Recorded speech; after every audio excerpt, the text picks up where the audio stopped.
Happy to see so many of you out here on such a nice day. We'll try to keep this down to no more than 4 hours of time.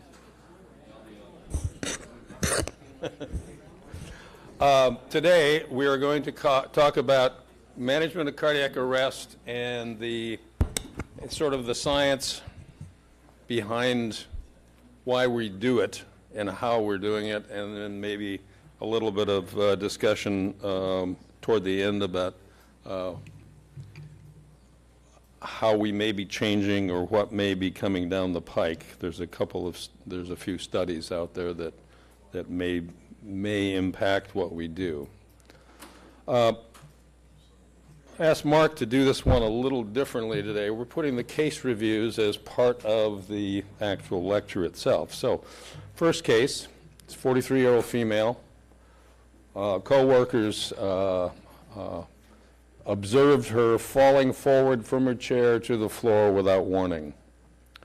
No complaints beforehand. She's an avid runner, appears to be about 55 kilograms.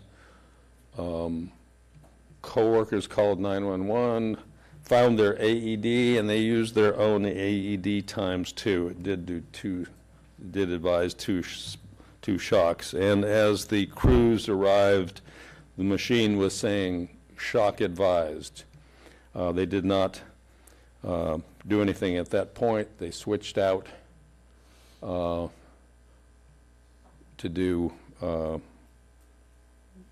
put their own unit on, their own defibrillator on. No CPR had been done up to that point. The AED kept repeating shock advised, so it was discharged. My inclination would have been probably a good idea to give the shock at that point. One was already hooked up, ready to go. Patient was defibrillated again, and the rest of the time stayed by a fire or AMR unit, I don't remember which. Hard to feel pulses on the patient, so CPR was continued until the patient made movement, was biting on the eye gel and moving her arm. Now, that's, of course, the way we're supposed to do it, because after you deliver a shock, you're supposed to go right back on the chest, because for the first X amount of time, you've got a stunned myocardium. Even if you have an organized rhythm, it may not be producing pulse. No pressure. On arrival at Peace Health, an ET was placed, but as they came into the department, they lost their CO2. Their ET CO2 was lost, probably due to fluid in the tubing, and the ED physician replaced the ET tube at that time, which of course is the way. If you don't have a ET CO2, pull the tube, put it back in. So this is how it went down. CPR is going on, number 1 shock. That's number 1 for the unit, for the medic units. Given a shock at 200, post-defibrillation, had a tachycardia.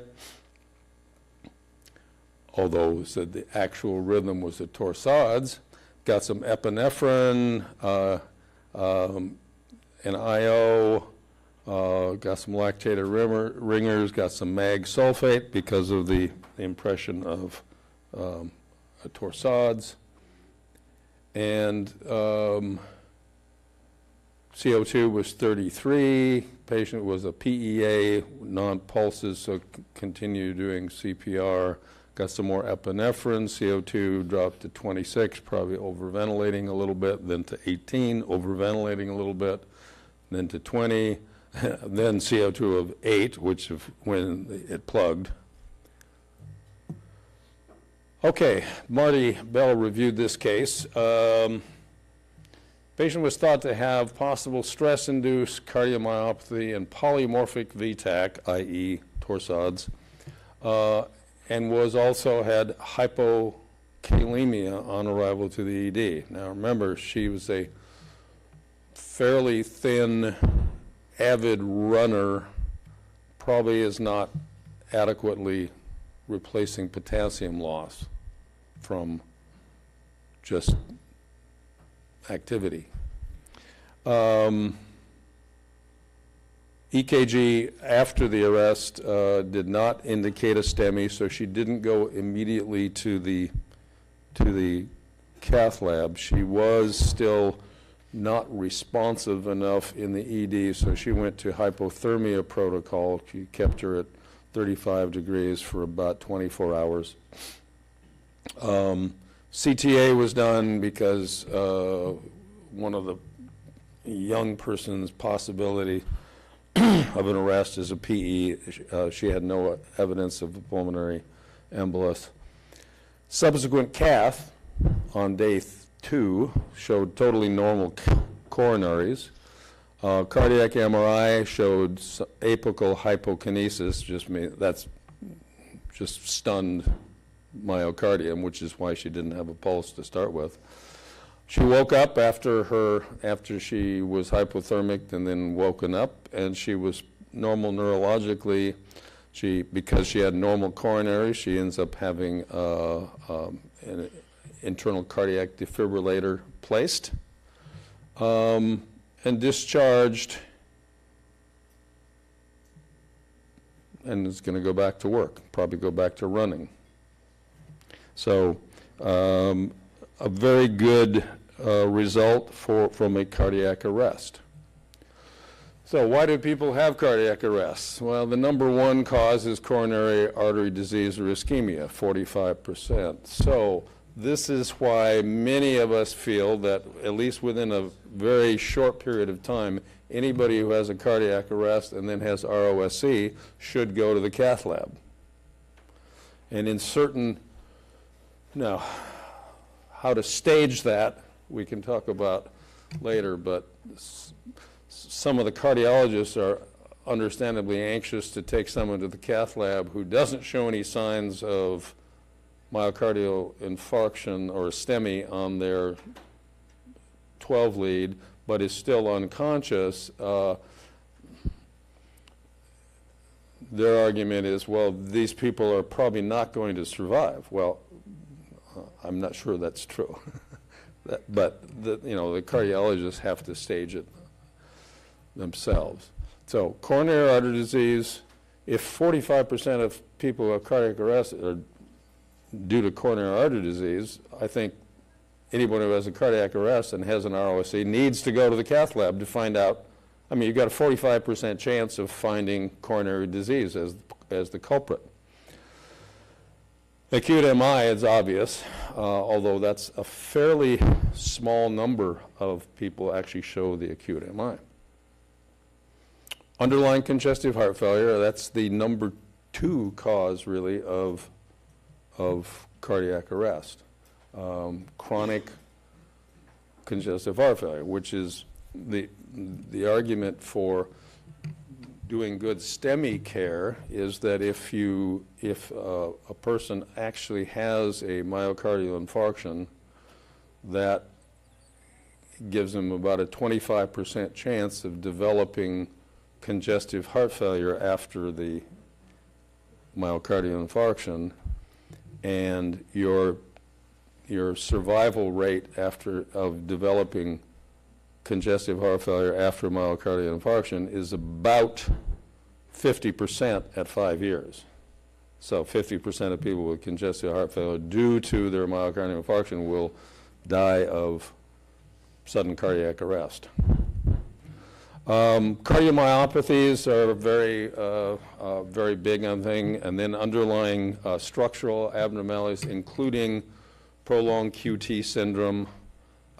This young lady may have had prolonged QT syndrome too. Underlying respiratory disorders, in our series, looking at last year's result, a fair number of persons went to cardiac arrest from exacerbation of COPD, from asthma, from other chronic lung conditions. Stroke can cause myocardial infarction, of course, hypotension, shock. I mean, the end stage of sepsis is probably a congestive heart failure. Hypothermia is an interesting one. That brings us to an interesting thing from last week's case reviews at the regional trauma quality assurance is that remember with your trauma patients to try to keep them warm, try to keep them from getting hypothermic. We had a patient who basically died of hypothermia-induced cardiogenic shock and then ultimately cardiac arrest. It wasn't our fault that this was not in our county, but it was a case where everybody along the line forgot to keep the patient warm. Now, reversible causes of, and this is going to pop up a couple times here, reversible cause of cardiac arrest, just like reversible causes of PE, reversible causes of shock in general. The H's and T's, hypovolemia, hypoxia, acidosis, hydrogen ion, too much of hydrogen ions, hyperkalemia or hypokalemia. So I guess there's really 6 of them, or 7 of them instead of 6. Hypothermia, hypoglycemia, hyperglycemia. And then the T's. Toxins, tablets, toxins, cardiac tamponade, tension pneumothorax, thrombosis, myocardial infarction, thromboembolism, pulmonary embolism, traumatic cardiac arrest.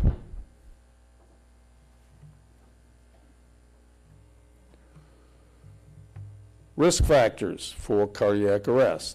Age.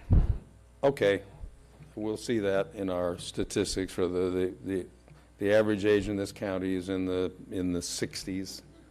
So older you are, the more likely, just more road mileage. Smoking, tobacco use, hypertension, so chronic hypertension is related. High cholesterol, lack of physical exercise, obesity, diabetes, family history, and a prior history of sudden cardiac arrest. Well, I did it once, you can do it again, which is why we put ICDs in people when we don't find any structural abnormalities. So, interesting, looking at last year's, we haven't done a scientific study of it yet, but looking at the results of our cardiac arrests from last year, literally all the people who did not survive, we've got an ROSC of about 50% to the hospital, admitted to the hospital. Many less than that survived to leave the hospital, and the ones that didn't are all, their BMI is in the 0.4 range, 0.25 is considered obese.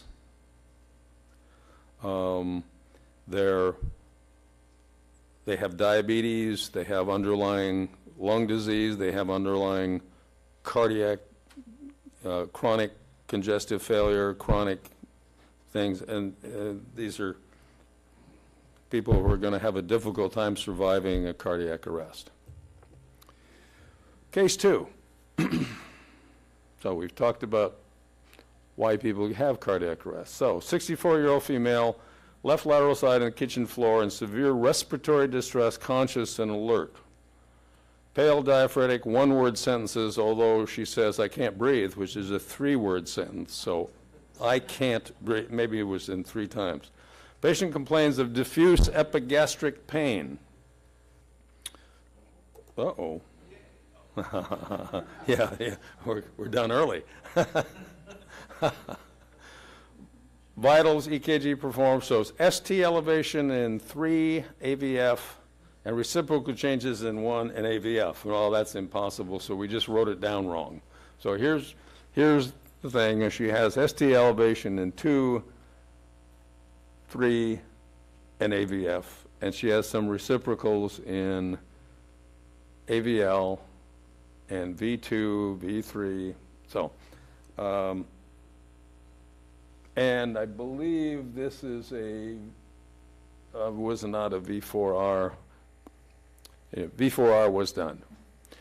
CPAP is applied, okay? IV access attempted. Patient became apneic pulseless, presented, and then had PEA. CPR was started, IO access made. After 2 minutes of CPR, ROSC. Patient went into PEA a total of 3 times with CPR performed each time with ROSC after 2 minutes of CPR. Moved to stretcher, transported, code 3. Patient stayed in perfusing rhythm, switched to non-rebreather, vitals indicated. IV access was finally made. Patient status improved, skin color, respiratory effort, SpO2 sats, consciousness. Upon arrival at the hospital, patient's alert and oriented, able to answer questions, denies any chest pain, nausea, vomiting, recent illness, abdominal pain, history, respiratory, or cardiac problems. So here's their case, and so she gets CPR, or IO access. CO2 was 18. Pulse ox rose to 95%. CO2 is 16. A little hyperventilatory there. Blood pressure 83/55. Blood pressure then 110/58. So now she's awake, oriented times 4 in the ED. This woman had bilateral pulmonary emboli. Cause of arrest. And she had a left popliteal, so left leg DVT.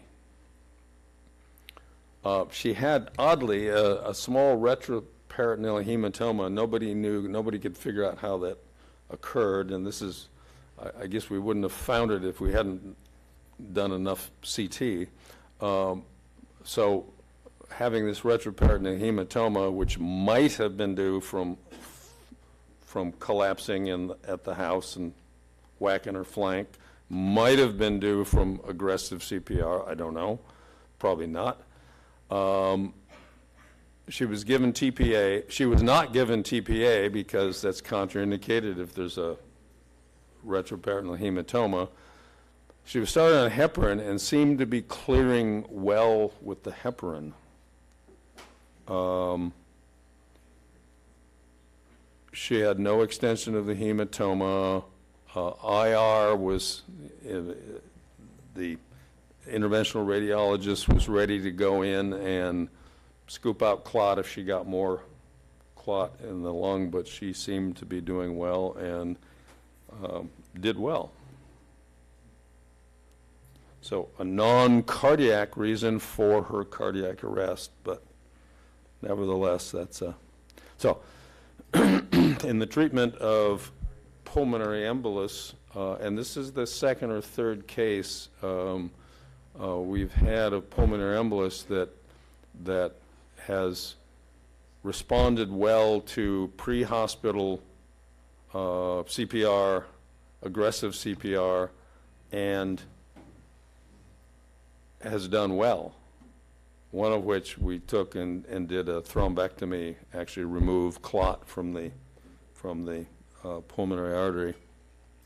But they've done well. So the treatment is to do, ordinarily the treatment is to do aggressive CPR and then aggressive TPA and or take them to IR, but in this case we couldn't give the TPA and she seemed to do well. So how can we predict who's going to survive from cardiac arrest? Well, these are the best predictors. Pre-hospital return of spontaneous circulation, bystander CPR, bystander AED, or so public access defibrillator, or bystander first responder such as police, laypersons at a gym exercise, and we've had several where the gym staff have applied the AED and the persons have a ROSC by the time we get there. EMS witnessed arrest. That usually we usually do pretty well. If you see them collapse in front of you and they're in VFib, those people usually survive. So those are your best predictors. So why do we talk about CPR, some high-performance CPR? It's the foundation of resuscitation. We used to think it was the AED. Seattle proved that wrong. It was that their results went down when the new AEDs came out that they could put on right away because people stopped, their medics, their EMTs stopped doing CPR because they would put the machine on instead, and their resuscitation rates went down. So they reinstituted CPR, and CPR is, high-performance CPR is the foundation. High-performance CPR improves effectiveness of defibrillation. High-performance CPR improves the effectiveness of any medication and treatments. Now, the question is, still remains, what medications really work? The likelihood of ROSC increases significantly with higher mean compression rate.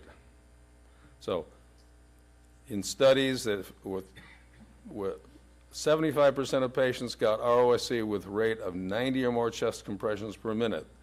The ideal appears to be about 110. Only 42% with 72 or fewer chest compressions per minute got ROSC. And you can go too fast. ROSC with compression rates above 130 also have a decreased ROSC. Now, so when you go out there, it's not a good idea to put the guy on the chest who's just had 2 cups of coffee and a Red Bull. Now, better compression leads to better organ perfusion.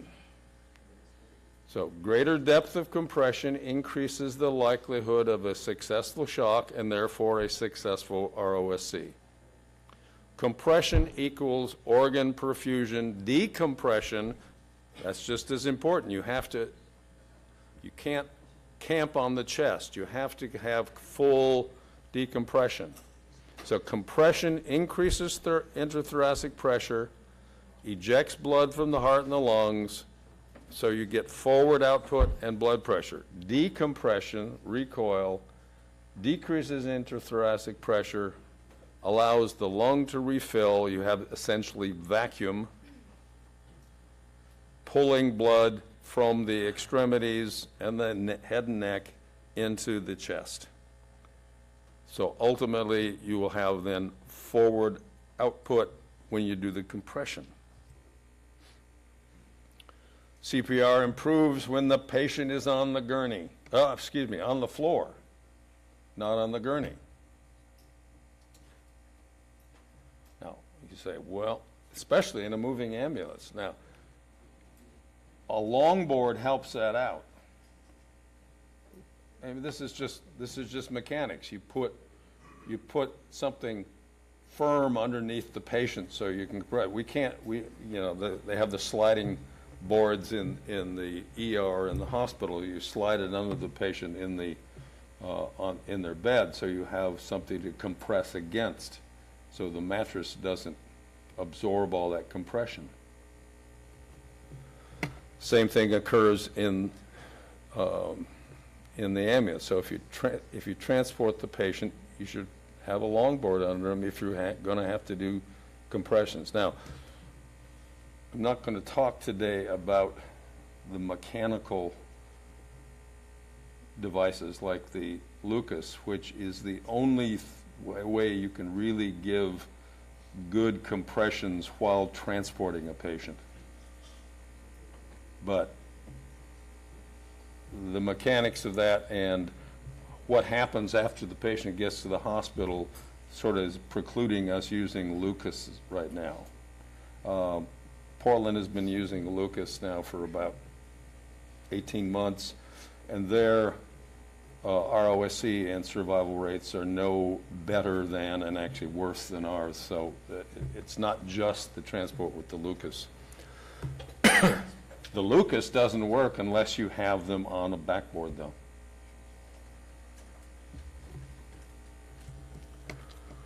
Pausing makes a difference. Longer pauses in chest compressions, lower chest. So pausing while waiting for interpretation of the rhythms. So when you hit the 200 beats and you pause for more than 5 to 10 seconds, you significantly decrease the ROSC and the number of persons who are successfully resuscitated. Your numbers are actually, if you wait 3 seconds, you have there, and this was on a not a human thing, but this was a research animal model. They had almost 100% successful resuscitation if they did not pause more than 3 seconds. You drop significantly to about 80% if you have 10 seconds and less than 50% if you have 15 seconds of pause, and of course 0 resuscitation if you wait 20 seconds in between pauses. Incomplete decompression, inadequate blood volume in the heart and lungs. 75% decompression is the thing. So you say, well, I'm not resting very much. And say, yes, but if you're even having a reduction of 25% of your decompression, that's enough to not provide sufficient coronary or cerebral perfusion pressure. So both coronary and cerebral blood flow are compromised by, quote, camping on the chest, which is why you have to do maximum decompression, allow recoil to occur. This is also the reason why we want you to rotate compressors every 2 minutes, because when you get tired, you have a tendency to lean on the chest. Only makes sense. It's mechanical. Perfusion is the mechanism that circulates medication. The better perfusion, the better circulation of medication. So when you're doing good CPR, it decreases by twice the amount of time required for epinephrine to reach peak concentrations. Now, all of the studies and most of the ALP study occurred in places where the IO was placed in the tibia. When the IO was placed in the tibia, the mean time even with good CPR, the mean time to get from the tibia to the central circulation is about 45 seconds. Whereas in a vein, a peripheral vein, an antecubital vein, if you can get one, the mean time is about 20 seconds to get to central circulation. That's with good CPR. So if you have bad CPR, it's even double. So this is why I'm suggesting that we place a humeral IO if you have to put an IO in cardiac arrest, because you have, even with good CPR, you have about 10 seconds from the humeral IO to the central circulation. All right, high performance CPR, the 10 principles we keep harping on, and we want your EMTs to own the CPR. So your EMTs are the ones who are the mechanical drivers of this performance. Minimize interruptions CPR at all time. Ensure proper depth of compression, and the depth of compression is 2 to 2.4 inches. So little bit more than 2 inches of compression. Yeah, get out your measuring device for that. Ensure full chest recoil and decompression. Proper rate is 100 to 120 per minute, so 110 average. Rotate compressors every 2 minutes. So that means that when they rotate, the person coming on will hover hands over the chest during the shock administration and be ready to compress as soon as the patient is cleared.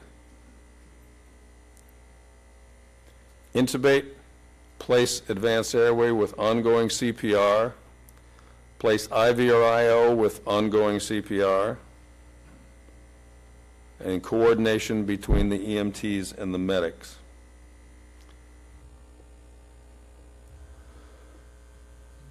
Okay.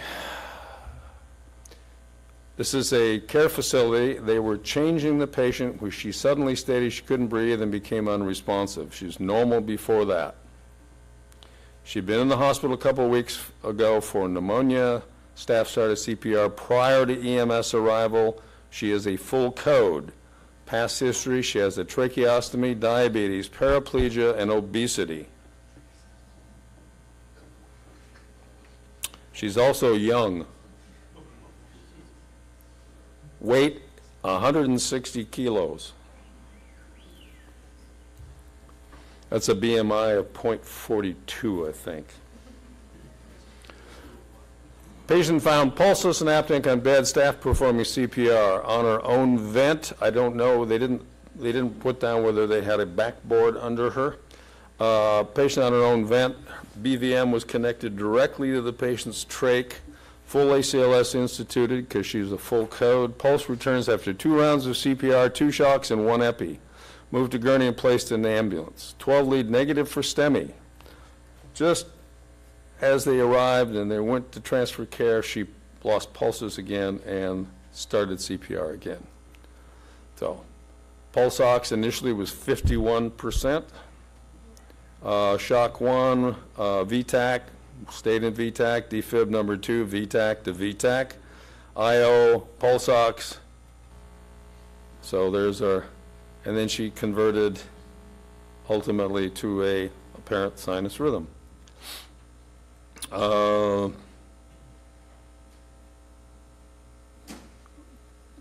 lead showed PVCs, no STEMI. CO2 was 48, respirations were assisted. So in the hospital, and I reviewed this one, this is actually a fairly heroic response because it required a lot of CPR and a lot of thought. She had a 6-year history of quadriplegia. She's roughly around 50, 55. She had a quadriplegia secondary to an epidural abscess. So a spinal epidural abscess that ended up being missed or was very aggressive and ended up, just by compression, it compresses the cord. So it's essentially she had cord compression and cord severance by compression of this abscess. She had ROSC again in the ED, was neurologically intact, although over the next 3 days she had waxing and waning mentation, needed pressor support. They had her on both Levophed and epinephrine. She had bilateral pneumonia, which turned out to be both MRSA and Pseudomonas. Yeah, and of course then sepsis. She had acute kidney failure with hyperkalemia, went back into PEA and in the ICU after 3 different ROSCs and 3 different sets of treatment. She expired. But a really good treatment by EMS.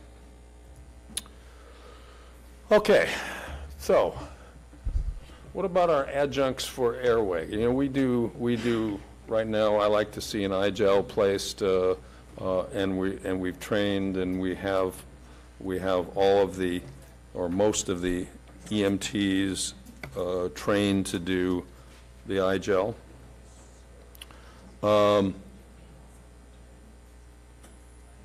Now, during low blood flow states, such as CPR, oxygen delivery is limited by blood flow rather than the arterial oxygen content. So, during the first few minutes of cardiac arrest, if you're the only rescuer, you shouldn't even attempt to do ventilation. Because in the problem in the first few minutes of cardiac arrest is not low oxygen, it's that their heart's not beating. You know, when you have a sudden arrest, if your O2 saturation is 98% at the time you have your arrest, 2 minutes later, it's still at 98% because none of it's been used up. If you don't have your heart beating and pumping it through tissues. So, and then if you only have 30% or 40% output with really good CPR, your O2 sat's going to be used, your O2 is going to be used up at roughly 30%, 40% of normal, just by blood flow. So during the first couple minutes, if you're the lone rescuer, don't do compressions for ventilation, which is why we have beat on the MPDS dispatchers when they're doing telephone CPR. If the person is unresponsive and not breathing normally, just start doing compressions. Don't worry about ventilations. That wastes a whole bunch of time trying to teach them to do ventilations. Advanced airway placement should not delay initial CPR and defibrillation. So, first thing you get there, just go ahead and don't worry about that advanced airway. Now, if with really aggressive, really early arrival, we have about 25% of people who will convert on the first 1 or 2 shocks. We don't even really need to have an airway in until that point. Now, bag mask ventilation is an acceptable method of producing ventilation during CPR, but it's challenging skill. It's hard to do when CPR is going on. It's hard to do, you know, and it's hard to do by the American, you know, I'll be the it's hard to do by the American Heart Standard, which is do your 30 compressions and then ventilation. That makes no sense to me because that's got 3 to 6 seconds at least of no compressions. So we just want to do continuous compressions and ventilation, but then you have a problem with timing, and you have a problem with doing a bag valve of insufflating the stomach, which is why I like to see an iGel placed on about, you know, during the second or so, the second round of compressions. So, what about endotracheal intubation? There's no high quality evidence, in other words, no controlled studies which shows that endotracheal intubation compared with another form of either bag valve mask ventilation or advanced airway device provides overall increased survival or better neurologic function. Now, there are studies going on right now, and I will tell you about that later. Endotracheal intubation is associated with complications, and it requires lots of experience. We know that. It requires, and there are risks, including esophageal intubation, increased hands-off time. So with using, we've developed approaches to it so you can continue doing CPR, especially using the King Vision or other types of alternative laryngoscopes. But endotracheal intubation is a problem. Now, supraglottic airway devices, such as the iGel, so there's no high-quality evidence demonstrating a difference in survival rate from the use of an SGA versus using endotracheal intubation.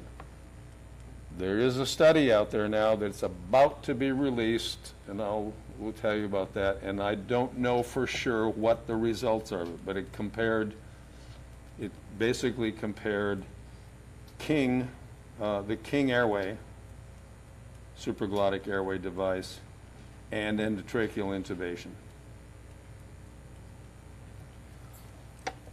There's another study going on in England which is using the iGel. Now, several retrospective studies now in science, in medical science, retrospective studies are not as good as prospective studies where because you're comparing, you're blinding it, you're comparing one thing against the other prospectively, when retrospectively you can't control for some of the variable factors. Going forward, you can't when you do a prospective study. Now, the retrospective studies, though, most of them actually favor the supraglottic airway. Other studies favor the endotracheal intubation, so there's some conflicting messages. Which is why they wanted to devise a couple of prospective studies. Now, so here's our current recommendations, and this is current recommendations by American Heart Association and the cardiac arrest associations. Either a bag valve mask or an advanced airway can be used for oxygenation and ventilation during CPR in both in-hospital and out-of-hospital setting. For healthcare providers trained in their use, either an SGA device or an ET tube may be placed as the initial advanced airway. Frequent experience or frequent retraining is recommended for providers to perform endotracheal intubation. Now, that's particularly of interest to you guys here because I'm lobbying the state right now to change our rules for the requirements for intubation, not to get rid of it. If you get 4 intubations per year, 4 successful intubations per year, that's fine. But frankly, we don't have that many available for all of you. There are, 170 paramedics roughly in the county. We have probably the possibility for having 600 intubations per year. That's not enough to go around, as they say. So does that mean that I take away intubation ability for those? No, the answer is frequent retraining, which means that on a set basis, and I haven't determined the time yet, we will start instituting a quick refresher, observed intubating episode for everybody, just like we have mega codes for everybody at a set period of time. We'll also do that for intubation.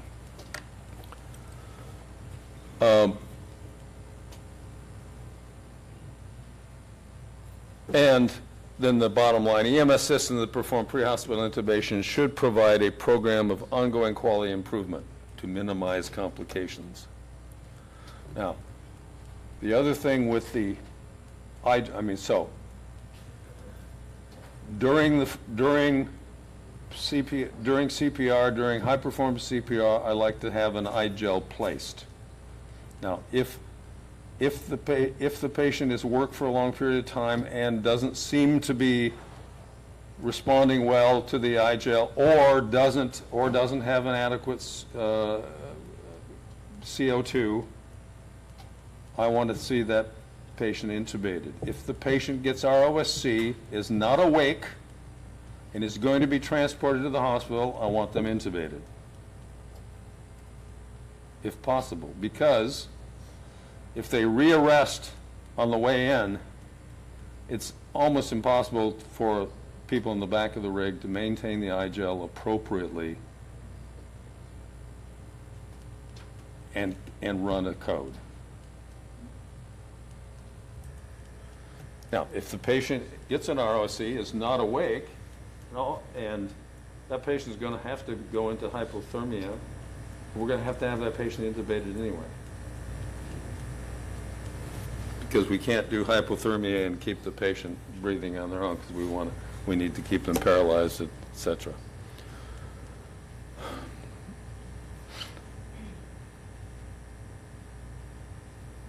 This one, when we're doing, we all know that there's occasional, when you use an endotracheal tube, occasionally we get an esophageal intubation, and the rule in the county is anytime you do an intubation, anytime you drop an eye gel, you put a CO2 device on the eye gel, and we get waveform and CO2 number, and that proves to everybody that we're where we're supposed to be. So nobody gets nobody gets intubated, nobody gets an eye gel without having continuous waveform capnography. Post-intubation, want you to record the depth of the tube, mark from the front teeth or gums, secure it. Obviously, it can move, so that you secure it with a commercial device, or they've gone back to saying, well, gee, sometimes tape is the best thing. We have the commercial devices, and we need to do that. Backboards, commercial devices, and other strategies can help the ET tubes move whenever you move the patient, which is why the other caveat is that with your capnography on board, you record that capnography every time you move the patient. Ventilation, after you place an advanced airway device, including the eye gel, ventilation is every 6 seconds, so 10 times per minute for the average adult. No, and you're monitoring your CO2, you're monitoring your O2 sat.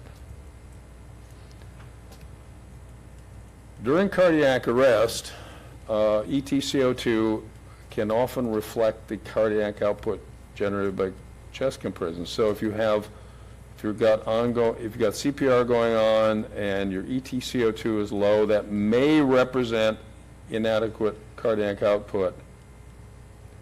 It can also be the result of bronchospasm, mucus plugging, kinking of the ET tube, alveolar fluid, hyperventilation, or an airway leak.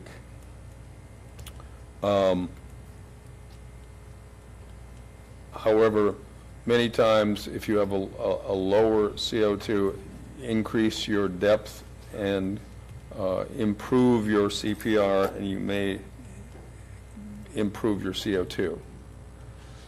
In intubated patients,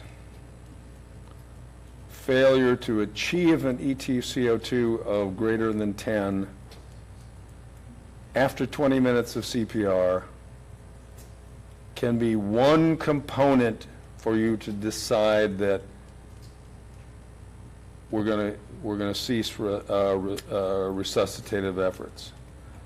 It's not the only thing, So it's a combination of what you've done up to that point, whether your CPR is adequate, whether your ET tube is placed correctly, but persistent low EtCO2 means that you're not putting out any carbon dioxide, which means that you've got no metabolism. So that plus a combination of, I've used 3 rounds of ACLS medications. We've been doing high quality CPR for 30 minutes. That's something to report to the doc when you say, I think we want to cease efforts.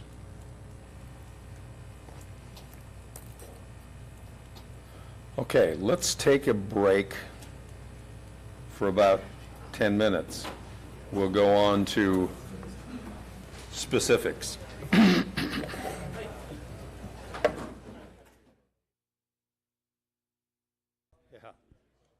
Hey, we're back. We're back. Oh, they're coming in. They had to get out for a tan.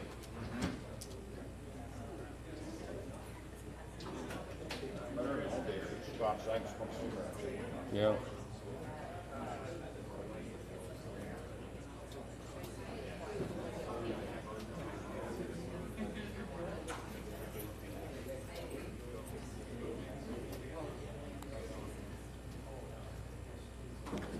Okay, some specifics about cardiac arrest. Ventricular fibrillation or pulseless ventricular tachycardia. Treatment, high quality CPR for perfusion and then defibrillation. Those are the proven things. So what you're trying to get myocardial depolarization, allowing the SA node or another pacemaker to come back online. Now, first shock success. All published studies support the effectiveness in the range of 85 to 98% of biphasic shocks using 200 joules or less for the first shock. So biphasic machines are the best. Now almost everything we have nowadays is a biphasic, including most of the AEDs. So defibrillators using biphasic waveforms are preferred. In the absence of conclusive evidence that one biphasic waveform is superior to another, it's reasonable to use the manufacturer's recommended energy dose on the first shock. Now, what you need to know about biphasic machines is that they're checking the impedance of the chest, and so even if you dial it up to full output after the second shock or after the first shock, it will deliver what it's going to deliver based on its own internal algorithm. So the thing is, how much is you just set the machine, just follow the manufacturer's advice, which is what we've done, because all of our machines are physio control. So and we will just use their recommendations for the waveform. And this is basically the summary of that. Observational data shows that automated external defibrillator administers a high peak current at 150 joules biphasic that can convert initial as well as any persistent or recurring VFib because it's adjusting itself. Now, in Portland, they've been doing dual sequential shocks in refractory VFib, in which they hook a second. So if you've had refractory VFib, and I think their thing is 6 shocks and still refractory VFib or recurrent, they put another machine on in an AP conformity, and then the paramedics dial them up and try to simultaneously discharge the machine. I read an interesting, there's a couple of places in the country that have tried this and have been using this, and I know of one reported study where they burned 2 different defibrillators because the one gave a shock to the other one, basically, and completely ruins the machine. Portland is maintaining they've had some survivors with using the biphasic approach, but the I'm not sure that's any better than anybody else is determining. My answer is it's probably a difference of the direction of the waveform, and so if you don't have if you've done standard application, switch the leads so you have an AP approach rather than a across the chest. Across the chest doesn't seem to me to give the maximum likelihood of depolarizing the entire heart.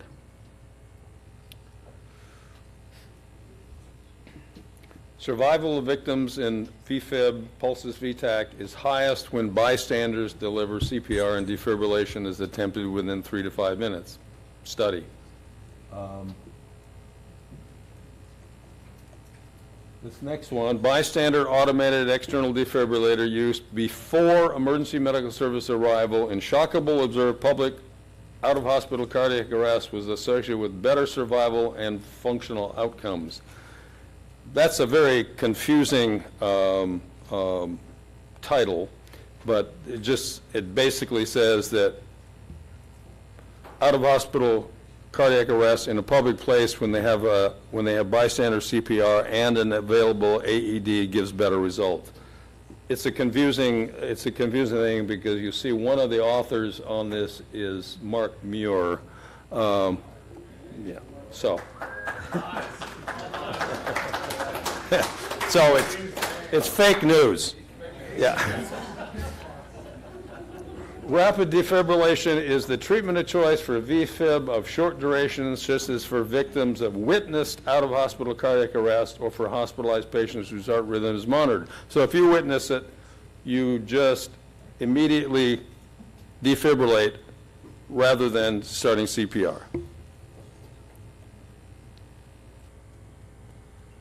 H&Ts, PEA, for PEA and asystole H&Ts, PEA is often caused by reversible conditions. Think of that lady who had the pulmonary embolus. She had cardiac arrest, PEA cardiac arrest, but she had a treatable thing. So we're getting more and more PEA arrests that have return of spontaneous circulation and a higher level of successful discharge from the hospital neurologic attack. So PEA used to be as bad as asystole is now the worst thing you can be in. PEA used to be just as bad as asystole, but with high performance CPR, we seem to be improving this. This is true in Portland, Multnomah County's data too.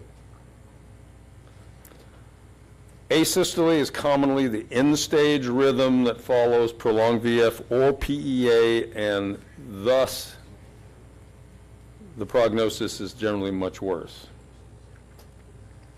65-year-old unresponsive female arrived at the scene, the address, however, the resident says you're supposed to go to the back of the house. Well, it's a house. It was an additional house behind the initial primary residence. 56-year-old female bent over on the floor, sitting in a puddle of urine, pulseless and apneic with ashen and cyanotic skin. Past history of diabetes, COPD, hyperlipidemia, weighs 130 kilos. Chest compression continued until ROSC, IO was placed, iGel was placed, EKG is asystole, epinephrine was given, CO2 was 71 with a shark fin type waveform. got some naloxone, blood glucose was elevated, probably underlying diabetes. EKG stayed as asystole, epinephrine, then sinus tachycardia. CO2 value was 6. That's probably erroneous. It was a shark fin thing, and within a minute, the CO2 value was 100 with a shark fin. Stayed at 70, still had a high CO2 level, got some albuterol, ipratropium for presumed COPD kind of component for this asystole. CO2 stayed up. She was intubated, got some midazolam, got some methylprednisolone, and is transported. That's her final rhythm from an asystole. Looks pretty good. However, she survived 2 days, having seizures, so likely had severe anoxic brain injury. Every time they tapered off the Versed and the propofol, she began seizing some more. Family deciding comfort measures only, and she was taken off the ventilator and expired almost immediately. So this was an asystolic arrest, likely COPD exacerbation, cause of the initial arrest. By the time that we got there, she was in asystole, which is the end stage of an anoxic PEA arrest. And, she did not go to the cath lab because the cardiologist, her EKG was not convincing for a STEMI. They thought this was a respiratory reason and not a cardiac reason, and they thought her prognosis was extremely poor anyway. Medications. All right, amiodarone has been, and we continue to use amiodarone, although in blinded studies, random controlled studies in adults with a refractory VFib-VF,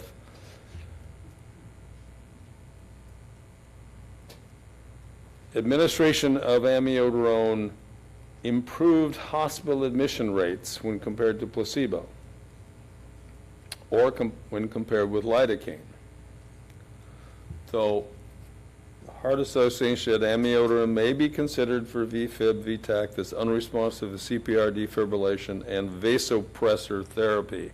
All the patients still got epinephrine.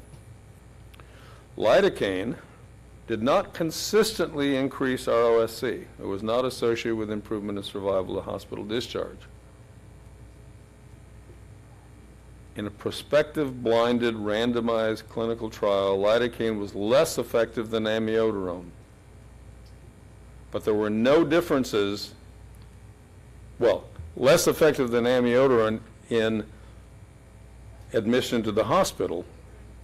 More people were admitted to the hospital, but no more people were discharged from the hospital. So the survival rate, the admission to the hospital, it was good, but better with amiodarone, but there was no difference in actual survival or neurologic discharge. So that was the assumption. We said lidocaine could be considered as an alternative to amiodarone. Now, in the study that we participated in, amiodarone, lidocaine, or placebo, the ALPS study, overall, neither amiodarone nor lidocaine significantly increased survival to the hospital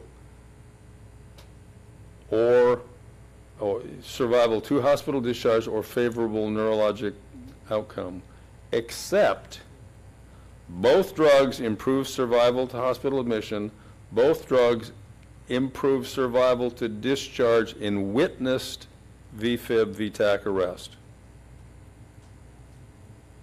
And there were infrequent drug adverse events associated with this anyway. So the take home is that if you knew it was a witnessed arrest and VFib was your first rhythm, then amiodarone or lidocaine would be indicated, and you would increase the survival to discharge. Now, you can't determine whether, you know, how long the patient was down when you get there. So if you have VFib as your first, VFib or pulses VTAC as your first rhythm, we're saying that's the case, that's the person who should be getting amiodarone or lidocaine as we go through the code if they don't respond to the first couple of shocks. Now, magnesium. In 3 randomized trials, magnesium was not found to increase either ROSC in cardiac arrest due to any presenting rhythm except for torsades. So routine use of magnesium for VFib, VTAC is not recommended, but use in torsades is. Epinephrine.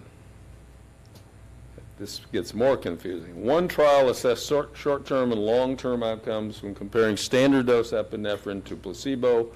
There was improved survival to hospital admission and improved ROSC with the use of standard dose epinephrine. So standard dose epinephrine, 1 milligram every 3 to 5 minutes may be reasonable. High dose epinephrine is no longer recommended. For non-shockable rhythms, studies show improved survival to hospital discharge with early administration of epinephrine. So it may be reasonable to administer epinephrine, that's what we do, as soon as feasible after the onset of cardiac arrest in a non-shockable rhythm, so PEA or asystole.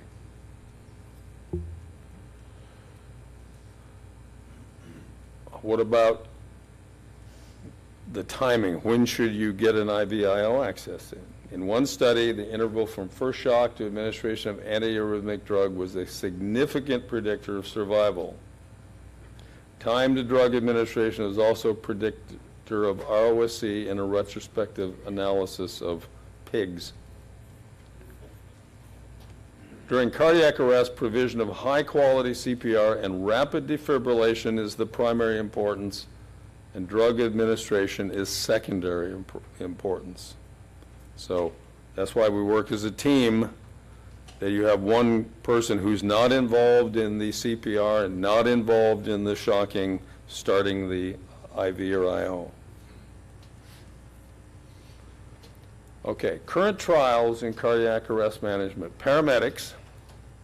The Paramedic 2 trial, which is in the UK, is scheduled to come out later this year, and they're using epinephrine versus a placebo, saline.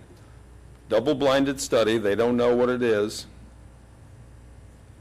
in out-of-hospital cardiac arrest.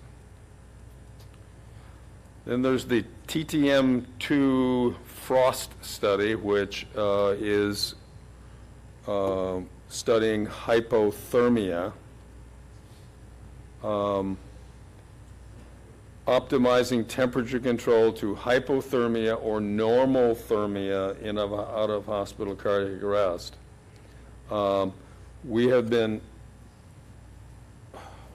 We've got a couple of studies now that have shown no difference between keeping somebody at 33 degrees centigrade or 35 degrees centigrade or 36 degrees. Normal is 37.2. And many people surmise that actually hypothermia isn't the key, it's keeping someone from having a fever. So that aggressive treatment of fever and just keeping the person normal thermic, so at 36 to 37 degrees. And it's a lot easier to do that than to keep them really cold. Neuroprotect is a study that's going on in Belgium, and that's studying maximum optimizing hemodynamic control, which is not looking at hypothermia, but maintaining blood pressure in the range of 65 MAP or roughly 90 to 100, and maintaining the oxygen uptake at a specific measured level. Now that's basically a study that is going on in the ICU. COACT is a prospective randomized study of, and that's in the United States, involving immediate versus delayed angiography in out-of-hospital cardiac arrest presenting to the ER then with an ROSC. So we may get an answer about whether we should take all these people who have out of cardiac arrest to the cath lab, or maybe it'll give us some indication as to what patients we should take immediately to the cath lab. The PART study, which is going on in the United States, as a matter of fact, Portland Rock was part of this study. This is a study, randomized study using King versus the ET, a King airway versus an ET tube. That's supposed to be reported like this week or next week. I don't have the answer.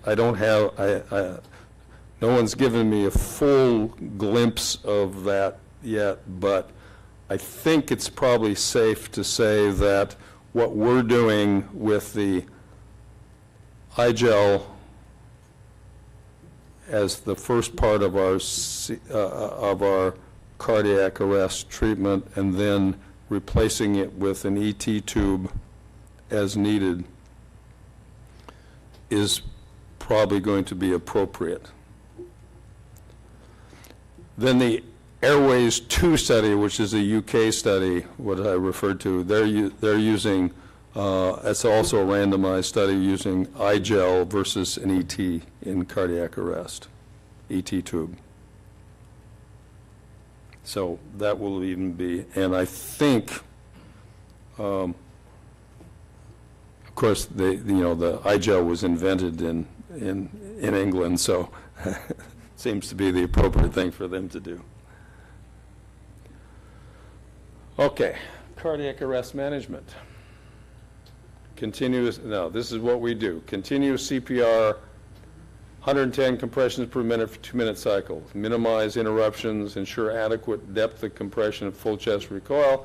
Interposed ventilations, do not interrupt compressions for ventilations. Ensure EKG monitors in the paddles mode for proper CPR process. And I need to reiterate, we need to see your CPR process files. So don't destroy them. Try to download them so we have them. Pending arrival of ALS personnel, if there's an automated external defibrillator present, initial intervention is initial assessment. If no pulse and unwitnessed arrest, continuous CPR for 2 minutes. Attach defibrillation electrodes, press analyze, don't delay CPR. If no pulse and witnessed arrest, continue CPR, attach electrodes, press analyze, don't delay CPR.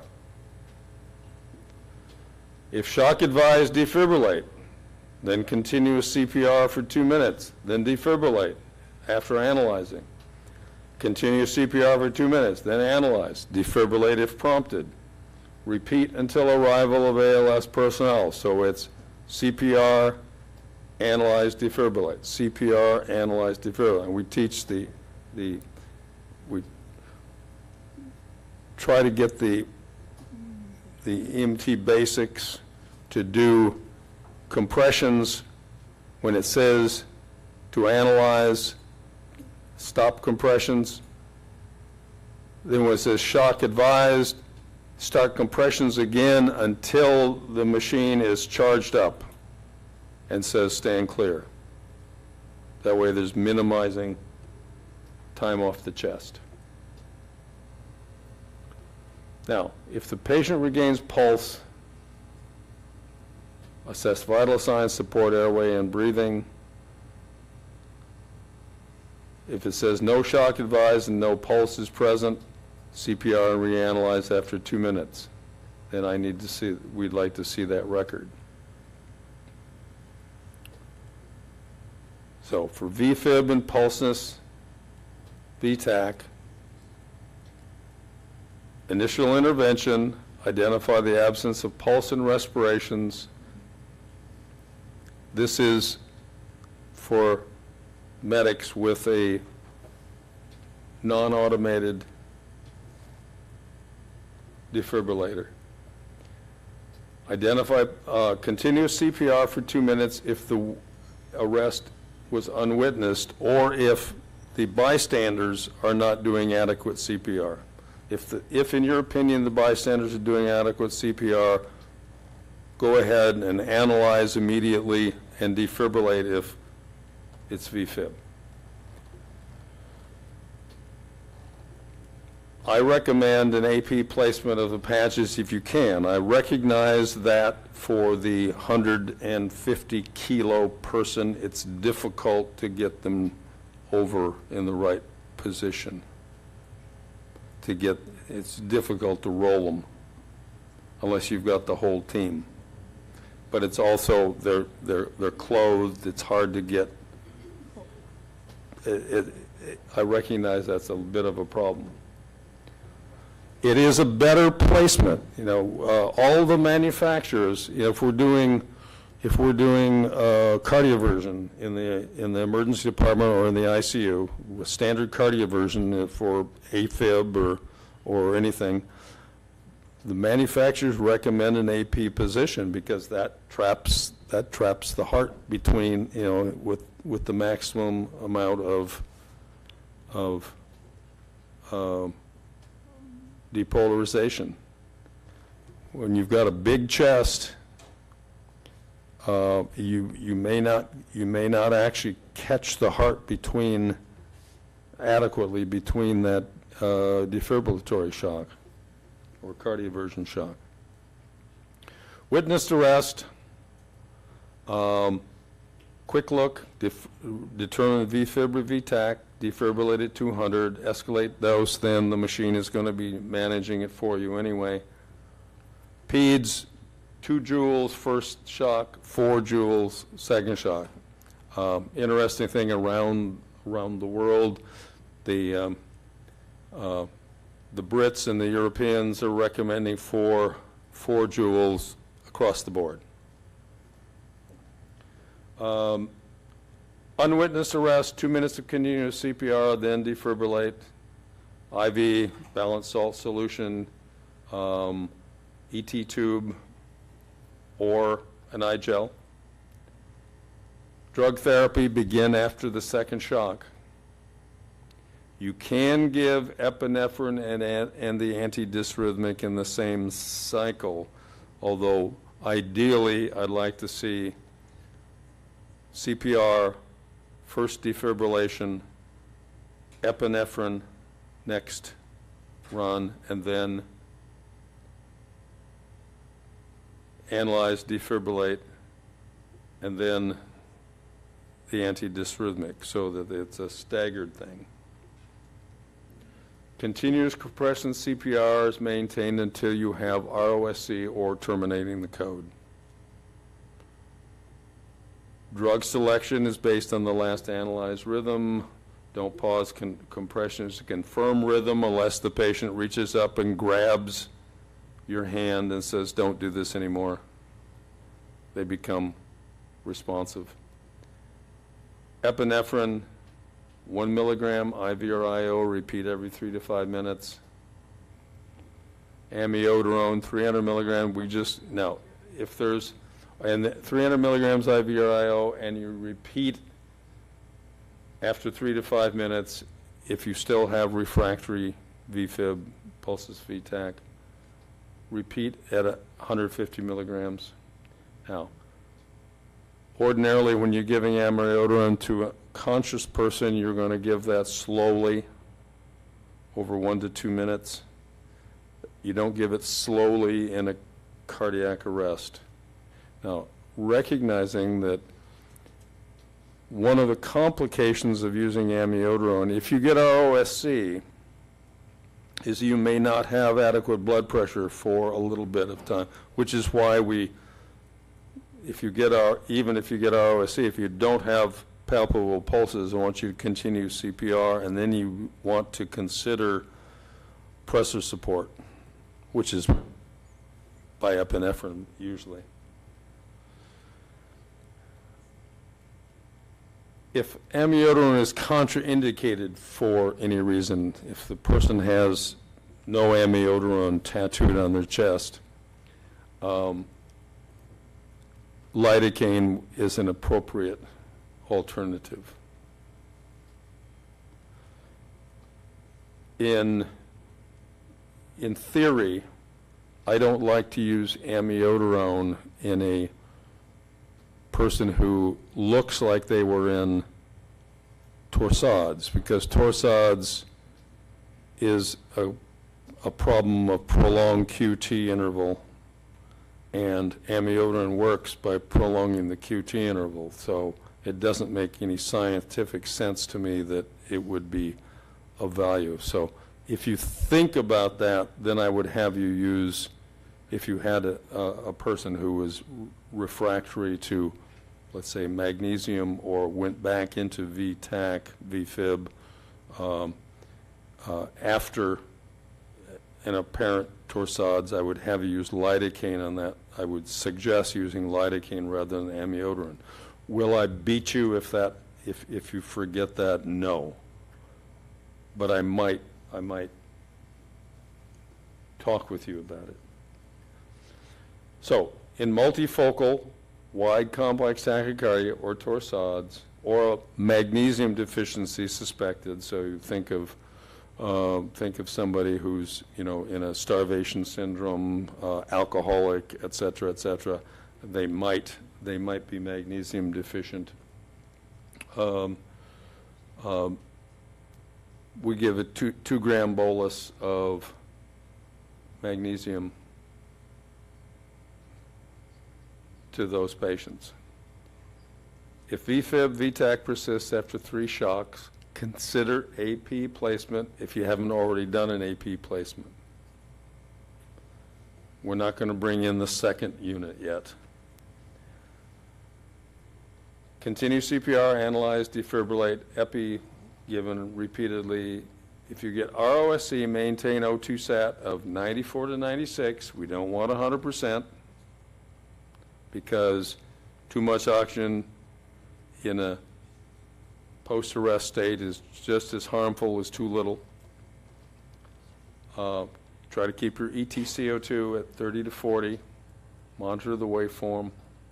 Now, asystole, straightforward. Absence of pulse and respiration, continue CPR, apply EKG, determine asystole in 2 leads. IV, ET tube. You could consider immediate transcutaneous pacemaker if you arrived, the patient was in a perfusing, so a pulsed bradycardia that, while you're setting everything up, goes to asystole during that setup. Or if you get asystole due to adenocard administration. It happens rarely. Very exciting if it does happen, but that would be a case for immediate pacemaker. Other than that, there's no reason to try to use a pacemaker in asystole. Initial drug therapy is epinephrine, repeated every 3 to 5 minutes. If you get a rhythm restore, follow whatever protocol that rhythm fits. Now remember, asystole is the worst, has the worst likelihood of survival. So if asystole persists, and if other thing, you've gone through all your ACLS protocols, you've used up your epinephrine, you've got a CO2 that has dropped to 10 or below and stays that way, that's consider termination of effort. You don't need to transport that patient. That should be terminated in the field. Consider your possible causes of PEA asystole: hypoxia, acidosis, hypothermia, hyperkalemia, drug overdose, hypokalemia, hypovolemia, tamponade, tension, pneumothorax, pulmonary embolism, massive acute myocardial infarction. Same for PEA. PEA, identify absence pulse, CPR, consider your H's and T's, continue CPR for 2 minutes, volume challenge, ET tube, epinephrine. Repeat every 3 to 5 minutes. If this is a witnessed event, and if the patient's bradycardic, you could consider a transcutaneous pacemaker. PEA, we're willing to work more PEA because we're getting more survivors. Post-resuscitation. You've got ROSC. If they're unresponsive, intubate, maintain the airway. Titrate oxygen to, you want to have the SpO2 between 94 and 98%. Maintain ETCO2 at 35 to 40. Consider a fluid challenge if they're systolic, it's common after, in the first 2 to 4 minutes after successful ROSC, it's common to be hypotensive or not even get pulses. So if you don't have pulses, you want to do CPR. If you do have pulses, but your pressure is low, you've got an IV in, give them a little fluid challenge if they're not wet, if you don't have a lot of rales. If the blood pressure stays low, less than 60, norepinephrine is our drug of choice for cardiogenic shock. Start at 4 mics, increase by 4 mics every 5 minutes to a max of 12 mics per minute. Goal is a systolic pressure of 60 or a MAP of 90 or a MAP of 65. Pediatrics uses 0.1 mic per kilo per minute, which you can increase by increments up to a total of 0.4. 12-lead EKG if STEMI is identified, follow your STEMI protocol, correct hypoglycemia, and we don't do anything for hypothermia in the field anymore. That's a choice of the hospital. Okay, now, one of the questions that has come up with cardiac arrest is involving left ventricular assist devices. There's a fair number of left ventricular assist devices. You have some in Camas now? Used to have one. I think we have 2 others in the county right now. They come and go, as it were. But the question is, if they have a cardiac arrest, should you do CPR on it? Because the original theory was, well, because this thing is indwelling in the left ventricle, can it be dislodged by CPR? Which is kind of an odd thing to consider if they're having a cardiac arrest. Or can it be dislodged by shocking the patient if they're in ventricular fibrillation?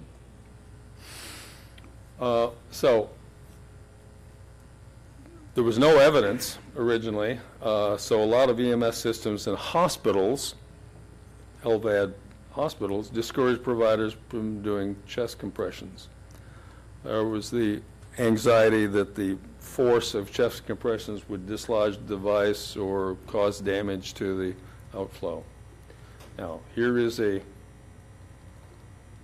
study, and of course, there's not a lot of patients they could study with, but a series of 10 patients with LVADs received chest compressions during resuscitation, and there was no device dislodgement as judged by post-arrest flow rate, autopsy, which is not a good way to determine that, and resumption of effective circulation and or neurologic function.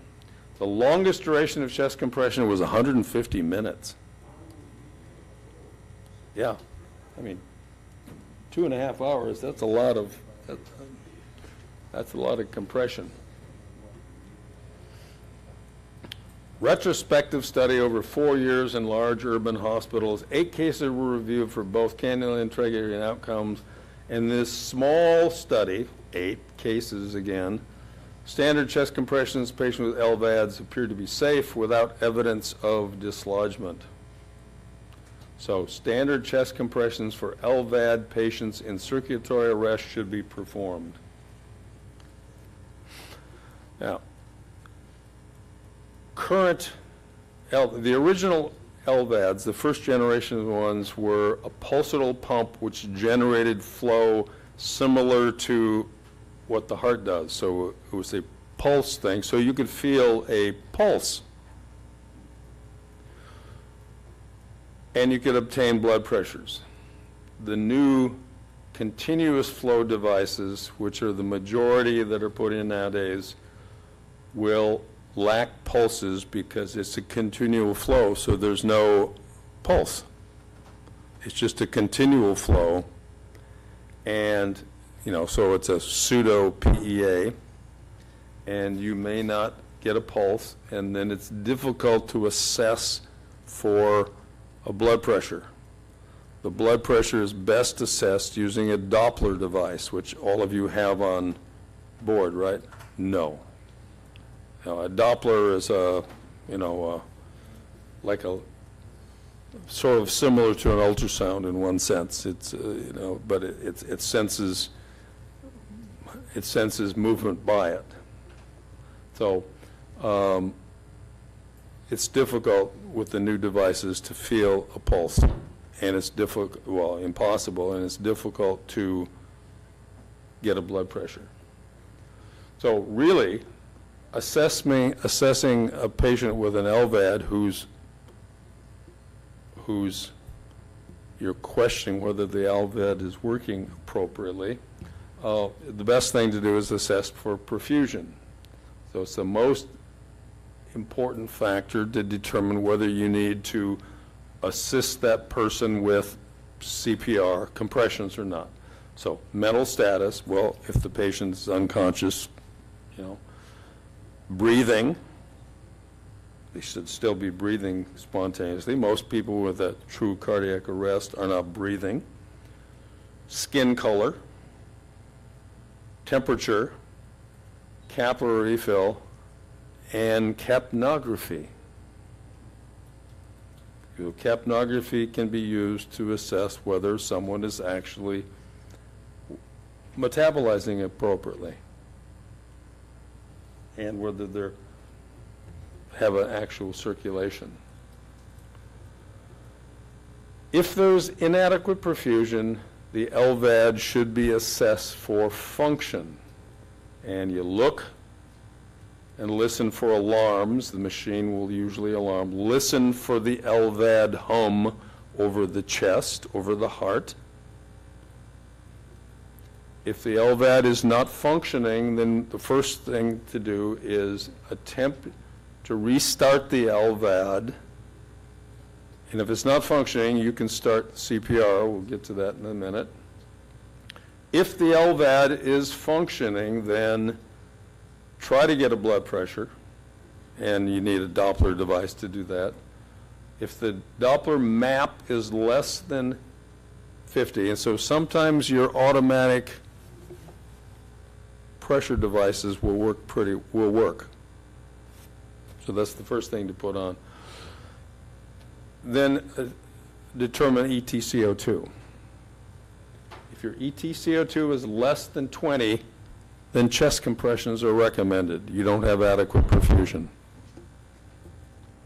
Now, here is the AHA guideline. I won't go through that, but there we go so the summary of that guideline was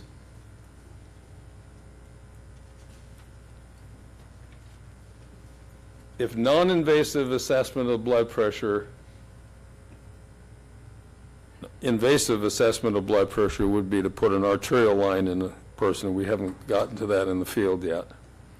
So non-invasive assessment, a manual blood pressure cuff with a Doppler when's available, waveform capnography, and then LVAD patients in cardiac arrest are transported to the nearest hospital. If you get ROSC in the field, though, the patient should go to the closest LVAD center. Now, in Portland, they now have 3 LVAD centers: OHSU, Prov St. Vincent, and Kaiser. And they all, their LVAD nurses and advice people all give slightly different answers, but it's specific to those patients. So, and when you go to an LVAD patient, their LVAD center contact information should be right there on their machine, next to their machine or on their person. And we have it written in, it'll be written in the orders too. Chest compressions can be performed on all LVAD types if they're not functioning. So, unfortunately, this doesn't blow up very well, but what will be included in our orders are for the unresponsive LVAD patient, assess for LVAD function. Now, one of the other things you might want to assess for are non-LVAD causes for altered mental status, which include hypoxia, hyper and hypoglycemia, particularly hypoglycemia, and overdoses, which are pretty common in our society. But patients unresponsive, assess for the LVAD function. Listen for an LVAD hum over the left chest, left upper abdominal quadrant. Ensure secure connection to the LVAD controller. Ensure that the LVAD controller has enough power. It's either plugged in or the batteries are good.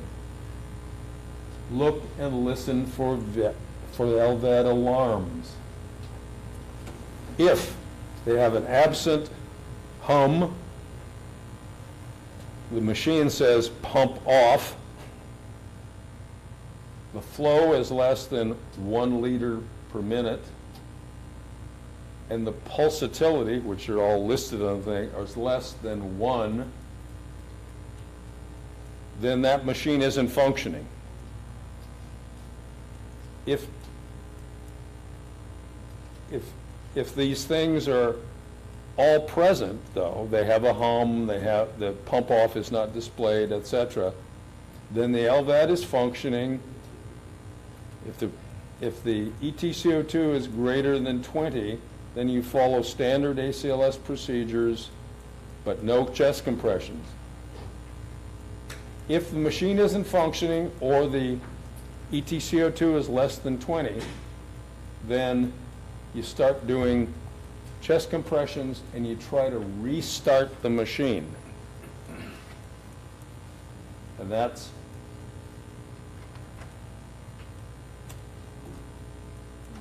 That's by just doing, there should be instructions there. There should be, someone should be with the patient that knows how to do the machine as well, although why did they call you if they knew how to do the machine? But you can still do CPR.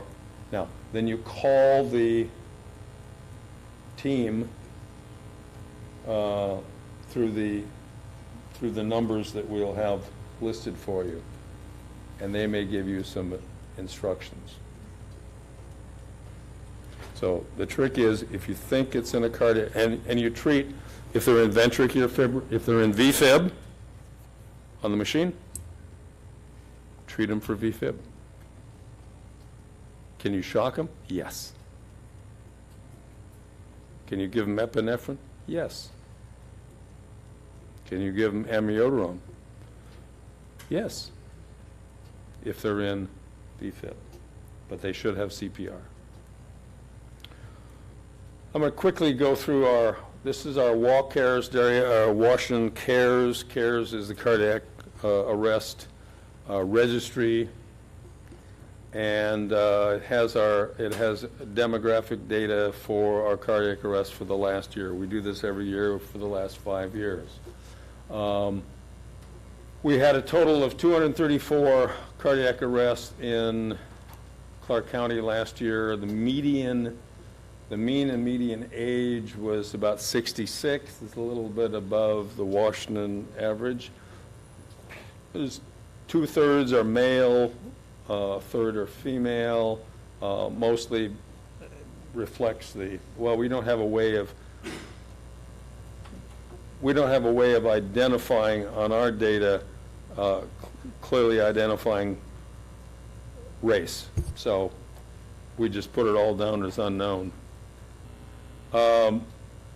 Location of arrest, most are at home, 74%. Nursing homes account for only 7% of cardiac arrests. Public settings are about 18%. So that's about the same as the state's average. Bystander witnessed, 36% in Clark County. Washington average about 41%. Probably higher because of Seattle. Everybody sees everybody do everything in Seattle. Bystander CPR was done 57% of the time. That's because of the heavy emphasis on telephone CPR that we've been pushing to. Around the state average is only 54%, so we're a little better than that. Have a low, an external defibrillator is applied 41% of the, well, there are only 39 did an automated external defibrillator, so a very small number, and that was done by bystanders or mostly by first responders, which include police, which include people in a sports facility. First arrest rhythm, 38% were shockable, which is much higher than the state average.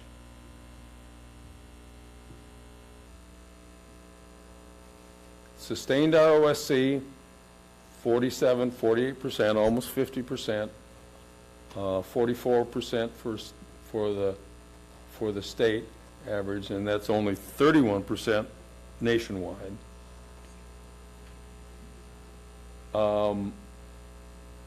Pre-hospital outcome, ongoing resuscitation, or let's look at overall survival. Of the 234, we had 91% survived to hospital admission, 38 to discharge. So that's 16.2% survival overall. Nationwide, it's 10%. Statewide, it's 14.5%. So it's a little bit above. Now, it's not as good as Seattle. It's not as good as Wenatchee area.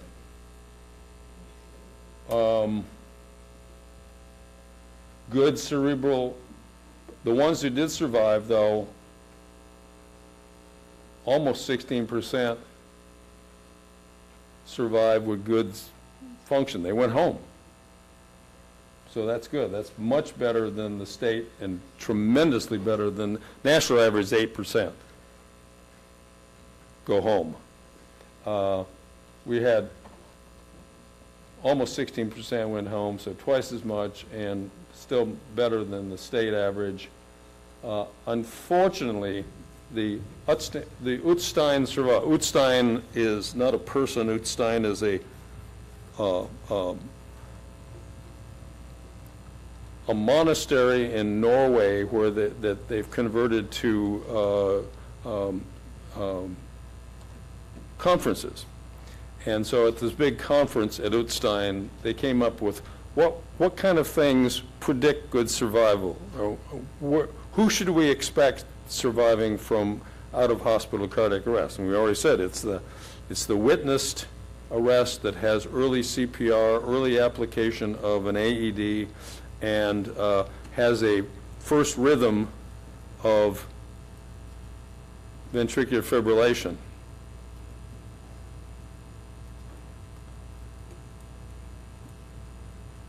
Our Utstein survivors last year was about 44%. So when all those things fell together, witnessed, first rhythm VFib, early application of CPR and AED, was about 44%. This year, we're about 28%. I don't know how to interpret that. And if anybody has any ideas about how we can improve our, survivability out there, it may just be, and Mark and I sit around and think about this and think, well, maybe it's just that we've got we had so many people with arrest that have so many other complications, so many other underlying issues that it just may be just an aberrancy of event. And actually,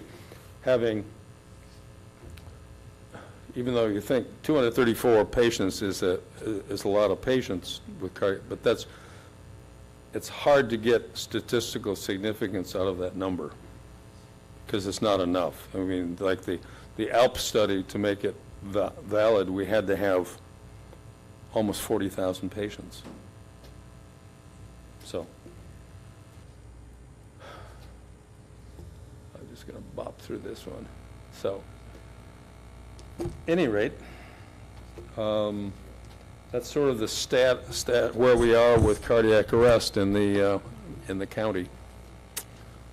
So we'll try to pick that up for next year. Better Utsteins, I want them all to survive. Okay, next month is skills. So we will not have a lecture next month, hurrah, hurrah, during the nice weather.